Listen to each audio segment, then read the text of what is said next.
Kecuali Taiwan, saudara-saudara, yang sudah kita permalukan. Yang sudah kita gelontor 9 gol waktu kualifikasi Piala Asia U23, saudara-saudara. Dua tim calon lawan Indonesia di Asian Games Hangzhou ini, saudara-saudara, Kirgistan dan Korea Utara ini misterius, saudara-saudara, misterius. Baik kekuatan pemainnya seperti apa, cara bermainnya seperti apa, maupun ya semuanya lah misterius. Jadi ini susah, saudara. Halo saudara-saudara. Jumpa lagi dengan komentator gadungan di sini. Dengan komentator yang gadungan. Seperti biasa, saudara-saudara, seperti biasa, kalau kita sudah bertemu pasti akan ada yang kita bicarakan. Baik yang bermanfaat maupun yang tidak bermanfaat, baik yang berguna maupun yang tidak berguna, baik yang menghibur maupun yang menginspirasi. Pokoknya bebas, saudara-saudara, bebas, bebas, bebas. Yang penting sopan. Dan seperti biasa pula, kita akan membicarakan tentang sepak bola di seputaran Asia Tenggara, di negara-negara serumpun, di negara-negara tetangga, di Indonesia, Malaysia, Thailand, Vietnam, Laos, Myanmar, Brunei Darussalam, Filipina, Timor Leste, Singapura, dan sekitarnya.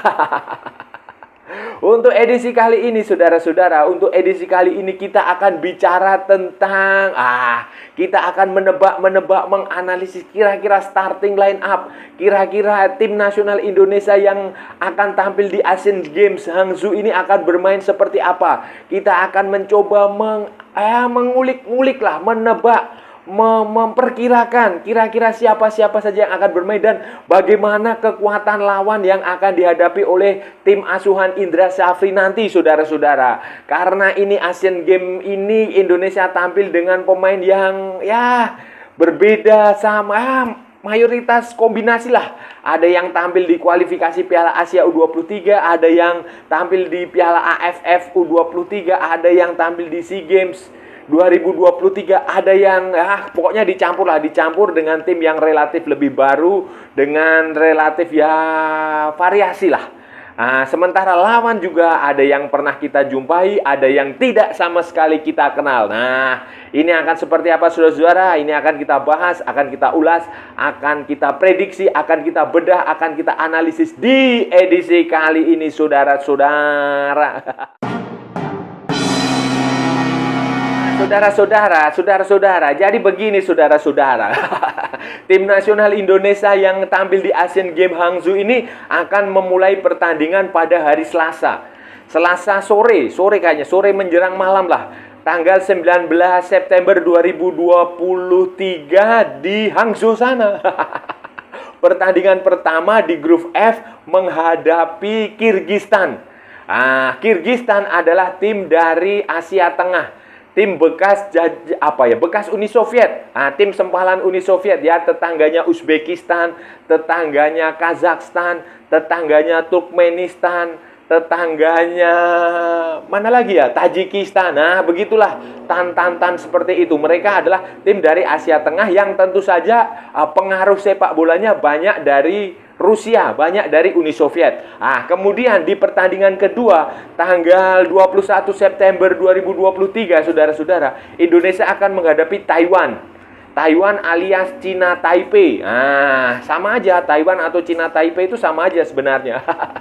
Hanya namanya aja yang dua nama lah. Ada yang bilang Taiwan, ada yang Cina Taipei, sama aja. Ini akan kita hadapi di pertandingan kedua, dan ini akan menjadi pertandingan yang kedua setelah kemarin di kualifikasi Piala Asia U23 kan kita juga ketemu Taiwan dan kita menang dengan skor yang sangat signifikan, saudara-saudara. Setelah Kirgistan dan Taiwan, pertandingan ketiga Indonesia akan dijalani pada tanggal 24 September 2023 melawan Korea Utara. Korea Utara adalah tim dari Asia Timur. Mereka ikut di Federasi Sepak Bola Asia Timur, sama dengan Jepang, sama dengan Korea Selatan, sama dengan Cina, sama dengan Hong Kong, sama dengan Macau.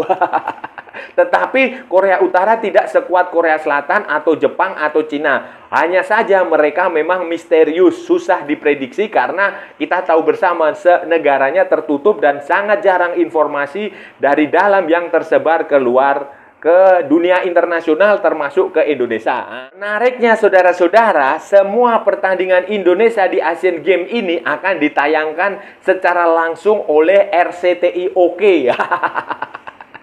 Live eksklusif di RCTI. Di TVRI juga apa enggak ya saya nggak tahu, tetapi yang pasti hanya di RCTI. Biasanya sih TVRI juga menayangkan, tapi saya nggak tahu, mungkin nanti saya cek lagi saudara-saudara.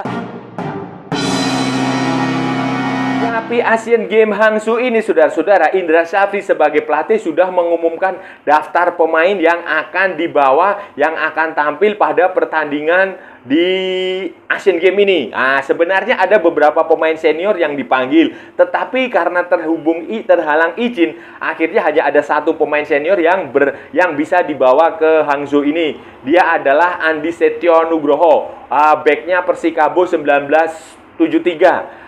Kaptennya Persikabo ya saudara-saudara. Ini hanya Andi Set. Sebelumnya juga ada Mark Klok sebenarnya yang ingin dibawa tetapi tidak dapat izin dari Persib Bandung. Kemudian ada lagi si Sandy Walsh. Sandy Walsh? Bukan, Jordi Amat, saudara-saudara. Jordi Amat ingin dibawa ke Asian Games, tetapi ya tentu saja kan tidak mungkin diizinkan oleh Johor Darul Taksim. Orang tim nasional Malaysia aja minta pemain gak diizinkan, apalagi Indonesia. Jadi ya sudah, kemudian hanya ada satu pemain senior dan ditambah dengan beberapa pemain usia 24 ya. Nah, harus diingat saudara-saudara, timnas Asian Games ini adalah tim U24. Jadi bukan tim U23.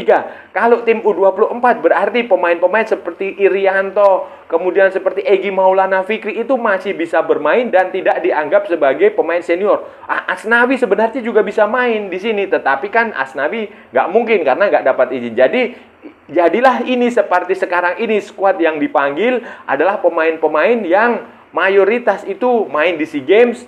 Ada juga yang ikut main di Piala AFF U23, ada juga yang ikut main di kualifikasi Piala Asia U23, tetapi ada juga yang tidak main di SEA Games, ada juga yang tidak main di Piala AFF U23, ada lagi yang tidak main di kualifikasi Piala Asia U23. Jadi ini adalah pemain terbaik dari yang bisa dibawa Indra Syafri ke Asian Games. Ada beberapa pemain dari jebolan timnas U20. Dan Indonesia datang ke turnamen ini tentu saja tanpa target, saudara-saudara. Jadi hanya memberi jam terbang, hanya memberi pengalaman, hanya memberi kesempatan kepada pemain-pemain junior yang jarang tampil, dipanggil untuk menimba ilmu di Asian Games Hangzhou kali ini, saudara-saudara.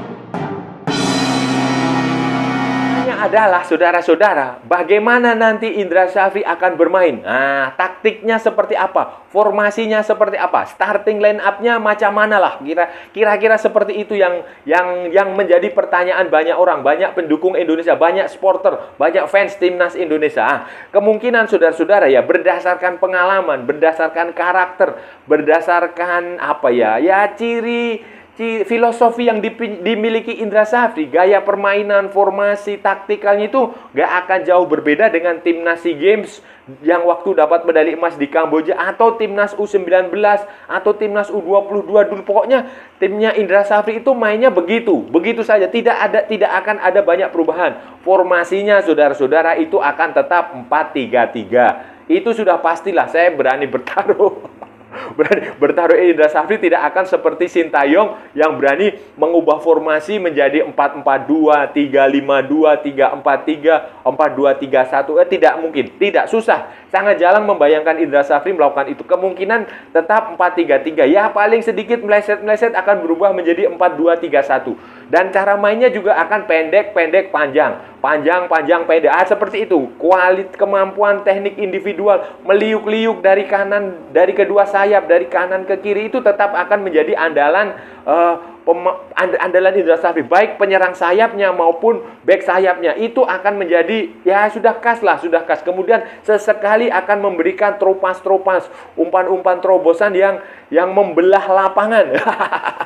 Yang bolanya akan melipir dari sela-sela pemain lawan, karena di situ kan ada Syahrial Abimanyu yang ahli dalam hal itu. Kemudian ada Beckham Putra Nugraha yang ahli dalam hal itu. Untuk hal meliuk-liuknya itu tadi, di situ kita lihat ada Egy Maulana Fikri dipanggil, ada main di situ.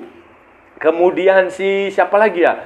Ya itulah pemain-pemain itu yang si Taufani juga ada di situ. Jadi itu adalah pemain-pemain dengan tipe-tipe yang memang sangat diinginkan oleh Indra Safri dan sesuai dengan karakter permainan Indra Safri. Starting line up, saudara-saudara, untuk starting line up ini ya, saya menduga pemain seperti Hernando, Ari Sutaryadi tetap akan menjadi pilihan utama di bawah Mistar. Sebenarnya saya kasihan juga nih. Hernando itu main sejak si game, main terus, di senior juga main. Ya, tapi ya nggak tahu lah, itu pilihan pelatih. Kemudian bisa juga nanti Adi Satrio, kalau misalnya Hernando capek bisa digantikan Adi Satrio atau Dava Fasya. Kemudian di belakang itu, 4 pemain belakang itu kemungkinan ya starting line up setidaknya menghadapi Kirgistan di pertandingan pertama itu, di situ ada Bagas Kava di kanan. Kemudian ada Rizky Ridho bisa bermain di tengah. Rizky Ridho bisa berduet dengan Andi Setio, bisa berduet dengan Andi Setio. Kemudian di kirinya itu bisa si Haikal Al-Hafiz. Tetapi itu juga bisa nanti ada alternatif lain, misalnya Doni Tri Pamungkas bisa di sayap, back sayapnya. Kemudian si Dewangga bisa di back tengah. Kemudian si siapa lagi? Kadek Arel itu bisa back tengah juga. Kemudian si sayapnya bisa George Brown. Nah, George Brown adalah pemain kakaknya siapa itu yang Brown itulah. Yang pemain keturunan Inggris yang dulu waktu mudanya dianggap sebagai calon pemain MU. Padahal hanya memukau waktu summer camp. Beda dengan summer camp itu beda dengan akademinya MU, saudara-saudara. Tapi itu masa lalu. Kemudian di tengahnya, saudara-saudara, kemudian kemungkinan seperti biasalah akan ada 3 pemain tengah yang cukup bagus di situ. Nah, salah satu gelandang bertahan, 2 gelandang mobile. Bisa saja di situ nanti Rahmat Irianto ada di situ. Sahrial Abimanyu juga bisa ada di situ. Beckham Putra Nugraha bisa ada di situ. Robi Darwis juga bisa menjadi solusi di gelandang bertahan menggantikan Irianto kalau Irianto nggak bisa main. Kemudian Ananda Raihan itu bisa juga bermain di situ sebagai gelandang tengahnya, atau Taufani juga bisa bermain di situ, saudara-saudara. Jadi itu pilihan yang cukup masuk akal di lini tengah maupun di lini belakang, saudara-saudara. Cara di lini serang, saudara-saudara, di lini depan, kemungkinan Ramadan Sananta atau Titan Agung menjadi penyerang utama itu besar sekali. Tapi tampaknya apakah Sananta diizinkan? Saya nggak tahu. Karena semalam waktu Persis Solo menghadapi PSIS Semarang, kok semalam hari Sabtu ya? Hari Sabtu itu dia main di situ. Main pertandingan melawan PSIS Semarang. Tetapi saya nggak tahu apakah nanti setelah pertandingan itu dia akan menyusul ke Hangzhou atau tidak. Saya nggak tahu. Tetapi kalaupun dia tidak bisa bermain, di situ masih ada Titan Agung. Titan Agung bisa bermain. Sementara di wingnya itu, penyerang sayapnya itu bisa digunakan si Egy Maulana Fikri. Itu kemungkinan besar Egy Maulana Fikri. Kemudian ada juga Ramai Rumakik, saudara-saudara, bisa bermain di sayap, bisa bermain, atau bisa juga Hugo Samir. Hugo Samir ini waktu Sintayong melatih di Timnas U20, dia biasanya dimainkan sebagai salah satu penyerang sayap. Penyerang sayap karena penyerang tengahnya ada Hoki Caraka. Tetapi naturalnya, posisi natural Hugo Samir ini penyerang tengah. Tetapi Hugo Samir juga bisa main bagus di sayap. Kemungkinan apakah Hugo Samir akan diberi kepercayaan bermain jika Ramadan Sananta tidak bisa gabung atau tidak? Kemungkinan ada, tapi saya nggak tahu. Tetapi bisa juga bermain, bisa juga tidak, saudara-saudara. Pertanyaan lanjutannya adalah bagaimana dengan lawan Indonesia, saudara-saudara? Lawan Indonesia itu seperti apa?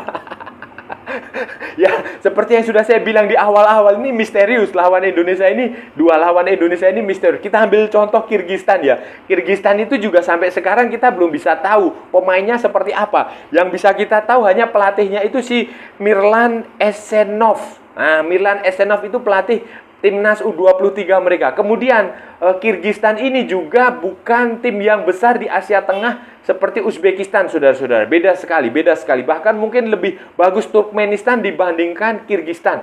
Untuk Asian Games ini, saudara-saudara, Kirgistan itu sudah tampil 3 kali. 3 kali sejak Uni Soviet bubar ya, tentu saja ya. Tahun 2010, 2014, dan 2018. Itu selalu tidak bisa lolos dari putaran pertama atau dari fase grup. Kemudian untuk kualifikasi Piala Asia U23 yang baru saja berakhir, saudara-saudara, Kirgistan ini bermain imbang 1-1 dengan Myanmar dan dikalahkan Korea Selatan 0-1. Jadi mereka tidak lolos ke Piala Asia U23. Mereka gagal lah. Karena ya permainannya biasa-biasa saja, walaupun ya itu tadi sempat menahan Myanmar. Kalau sama Myanmar aja imbang, otomatis potensi Indonesia mengalahkan Kirgistan ini besar, saudara-saudara. Sementara pemainnya itu, saudara-saudara, pemainnya itu ya, ini pemain yang waktu itu tampil di kualifikasi Piala Asia U23. Saya nggak tahu apakah pemain-pemain ini juga akan ikut ke Asian Games atau tidak, tetapi ini pemainnya itu seperti si Christian Brausman. Itu kalau nggak salah back sayap. Kemudian ada lagi Ermek Kenzebaev. Kemudian ada lagi Rizkeldi Artikabaev. Susah namanya. Kemudian ada lagi Arsen Sarsenbekov. Arsen Sarsenbekov ini main di Rusia di Alania Vladikavkaz. Tapi sekali lagi, saudara-saudara, saya nggak tahu apakah mereka pemain-pemain itu akan tampil atau tidak, karena ini bukan agenda resmi FIFA. Dan otomatis di klub mereka pasti tidak akan mengizinkan. Tadi di Kirgistan, saudara-saudara. Bagaimana dengan Korea Utara? Bagaimana dengan Taiwan? Untuk Taiwan, saudara-saudara, udah nggak usah kita bahas karena waktu itu kita sudah mengalahkan mereka 9-0. Dan kemungkinan pemainnya ya itu-itu saja. Tidak akan berbeda jauh dengan pemain yang tampil di kualifikasi Piala Asia U23 yang dikalahkan Indonesia 9-0. Karena mayoritas pemain mereka adalah pemain universitas. Mereka tidak punya liga profesional. Dan beberapa juga semi-pro, main di perusahaan. Klub-klub perusahaan lah. Nah, itu Taiwan. Dan peluang Indonesia mengalahkan Taiwan besar lah. Jadi kalau Indonesia bisa mengalahkan Kirgistan dan Taiwan, ya otomatis kemungkinan besar 99% itu sudah lolos ke babak 16 besar. Nah, sementara Korea Utara ini misterius, saudara-saudara. Walaupun secara prestasi mereka cukup bagus. Kita lihat ya, mereka dilatih oleh Ri Yuil. Di Asian Games ini, saudara-saudara, Korea Utara itu sudah biasa tampil sampai ke perempat final. Nah, setidaknya tahun 2002, 2006, 2010, dan 2018. Bahkan mereka sempat menjadi runner-up tahun 2014 waktu Asian Games di Busan, di Korea Selatan. Wah, keren kan, saudara-saudara. Kemudian di Piala Asia U23 itu mereka sudah ikut 4 kali. Bahkan pada tahun 2016 di Qatar itu mereka sampai ke runner-up, saudara-saudara, betul. Kemudian di Piala Asia Timur, East Asian Football Federation yang kalau di regional Asia Timur itu Piala Asia Timur itu untuk tim U23 ya. Mereka itu juara tahun 2005, saudara-saudara. Nah, ini membuktikan Korea Utara tim yang bagus, walaupun kita nggak tahu materi pemainnya yang akan tampil ini seperti apa, karena mereka juga tidak terbuka, saudara-saudara. Tidak banyak yang tahu kualitas. Tapi kemungkinan besar adalah pemain-pemain dari universitas, baik yang ada di Universitas Korea di Jepang maupun di universitas di Korea Utara sendiri. Bisa juga pemain-pemain dari militer, dari tentara Korea Utara. Jadi ini kita harus waspada. Dan untungnya Indonesia bertemu Korea Utara itu pada pertandingan terakhir, saudara-saudara. Jadi kuncinya ada di Kirgistan dan Taiwan. Nah, saudara-saudara, itu tadi pembahasan kita hari ini. Kita sudah bicara panjang lebar tentang Asian Games, tentang jadwal, tentang analisis kekuatan lawan Indonesia, dan kemungkinan Indonesia akan bermain dengan cara yang bagaimana, akan menggunakan starting line up yang seperti apa, akan menggunakan pemain-pemain macam mana untuk menghadapi 3 pertandingan di fase grup melawan Kirgistan, melawan Taiwan, dan melawan Korea Utara. Ini memang bukan pekerjaan mudah, saudara-saudara. Karena begini ya, karena kecuali Taiwan, kita sudah tahulah Taiwan, kita sudah berhadapan, kita sudah sering berhadapan, dan baru saja juga kita berhadapan di Stadion Manahan di Solo. Sementara di sebelumnya di Asian Games sebelumnya kita juga sempat ketemu Taiwan. Di pertandingan lain juga kita beberapa kali ketemu Taiwan.